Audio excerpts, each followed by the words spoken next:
You're listening to a Mint podcast brought to you by HT Smartcast. Hello listeners, welcome to the latest episode of Why Not Mint Money. I'm your host Jash Kriplani. In today's episode of Why Not Mint Money, we are joined by Abhishek Bondia, who is the MD of SecureNow, on how consumers can guard against insurance mis-selling.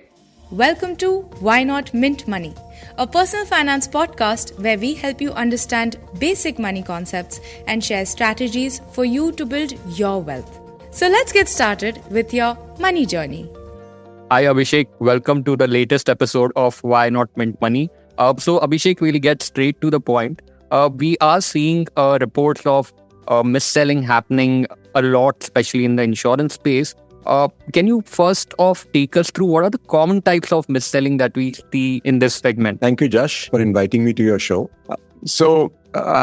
In my experience, when we look at insurance, there are several types of mis-selling that happens. The more common one that we understand is where a product has been oversold, either in terms of returns or product features. But then I also see two other types of mis-selling that happens. One is where a policyholder has been given a wrong advice. So they've been sold a product which does not necessarily meet their need. For example, when you sell a deferred annuity product to a 70-year-old, that is a misfit.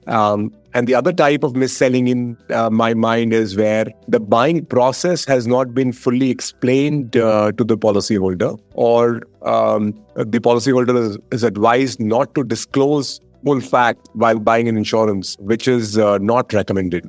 And Abhishek, how can consumers guard against insurance mis-selling? So the first thing that a policyholder has to do is to identify the right insurance intermediary, right, from where they are getting the advice for buying the product. I think once you have a trusted advisor, everything else can follow from there.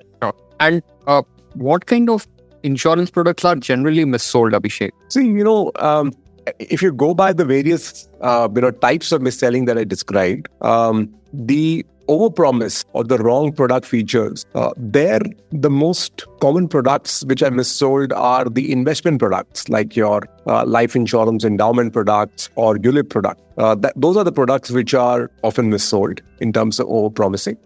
When you look at improper buying, a lot of times health insurance is missold by hiding information from the insurer just to get the policy issued, right? Sure. So what can consumers do in such cases to be more vigilant and ensure that they are doing it in the right manner so that they don't get into trouble at a later stage when there is an emergency and they really need to settle the claims? So if you think about the insurance product landscape today, there are several measures which are put in place for the policyholder. So for example, in a health insurance today, you have what we call as the customer information sheet, CIS, wherein despite the product being so complicated, all the major features of the product are disclosed in the CIS, right? So the customer should take the effort to go through the CIS so that they understand what the broad terms and conditions are. What is the co-payment in the policy? Are there any cappings in the policy? What are the various waiting periods? All that is put in a very brief and succinct way within the CIS. Also, once you get the policy, you have the detailed terms and conditions. It's a good idea to, go through, that to the extent you can. And if it does not meet your requirements, or if it does not meet your expectation, the customer has the option to cancel the policy within the free look period. So customers should exercise that. It's not that, once a policy is sold, you are caught onto that for life. And Abhishek, all these CIS and terms and conditions documents, I believe, are pretty lengthy in size. So is there any key things that consumers should watch out for when going through these documents? Can you give some, guideposts, how they can quickly, at the same time, kind of cover the major points in such document? So, insurance is complex. So, this would really vary by product. But when you think about, let's say, an investment product, if you've been promised a guaranteed return, if you've been promised a certain level of return, let's say at 12%, 15%, an alarm should immediately get triggered. How is that possible? And where is it written in the policy document? In fact, if you look at the benefit illustrations for a lot of the investment products, it clearly highlights what are the kind of payout that a policyholder should expect, and multiple scenarios are given. So if you are buying insurance from an investment perspective, you should look out for the promise or the guaranteed returns clearly spelled out in the policy. If you're buying a protection a product like a health insurance or a life insurance, one should look out for the exclusions. If there are special exclusions which are mentioned in the policy, those would be some common things that one should watch out for. Right. And also, how about regulatory intervention? What can the regulator do to control such mis-selling? If you see, the regulator has over the years done a lot in terms of policyholder protection. I mentioned to you about CIS. That is a relatively recent initiative by the regulator, where they are making it even more policyholder friendly. A long time ago, the regulator had come up with a suitability analysis, right, where the agent or the intermediary has to ask specific questions to determine whether the product fits the requirement of the policyholder or not. Then recently, the regulator has proposed to increase the free look period from 15 to 30 days, right? So in health insurance, the regulator has standardized all the exclusions in the policy. So the regulator overall has done a lot and continues to push the envelope in terms of how do you protect the policyholder interest more and more. Okay. And Abhishek, what if someone gets the wrong policy, realizes that later? What's the process to cancel such a policy? What are the charges? And generally, what's the procedure? So, if you want to cancel the policy after you've received it, so you have a window of 15 days generally across different modes. So once the policy is received, you can apply for cancelling the policy with the nearest branch of that insurer. In terms of charges, the general policy charges will not be applicable. What will be applicable is the basic administrative charge that the insurer may have incurred, which essentially means the cost of medical checkup, if any, and the stamp duty charges. Also, if the risk is already started, then the insurer is entitled to deduct the risk premium for that period, proportionate period, and that's about it. The remaining premium would be paid back to the policyholder. Right. And generally, Abhishek, when people are looking at insurance products, there are both investment plans available. There are both pure insurance covers available.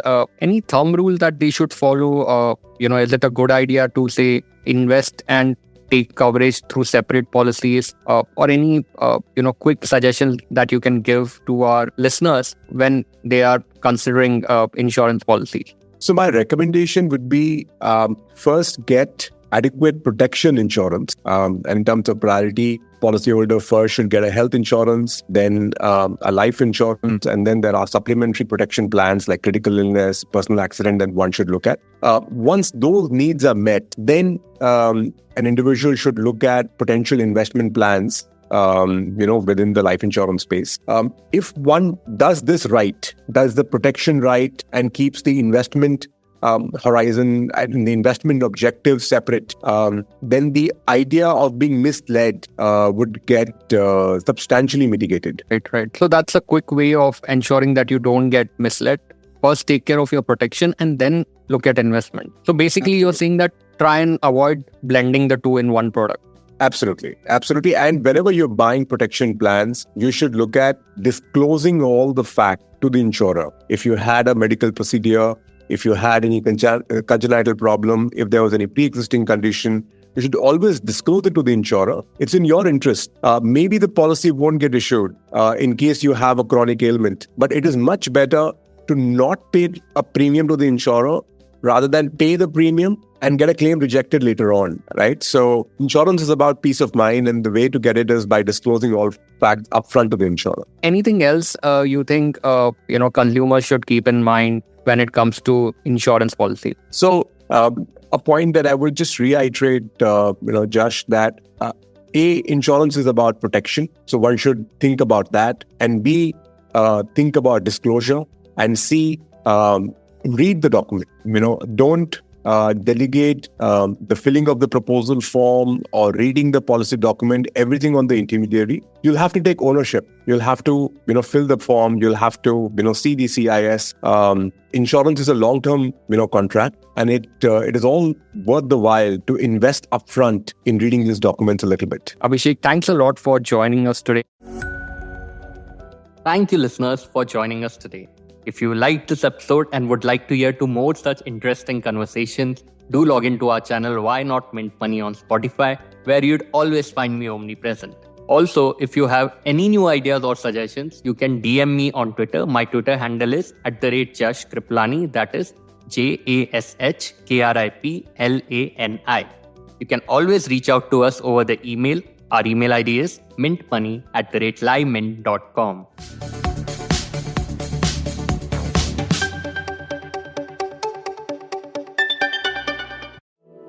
To stay updated on this podcast, follow us at HT Smartcast on all the major social media platforms. To listen to more such podcasts, log on to www.htsmartcast.com.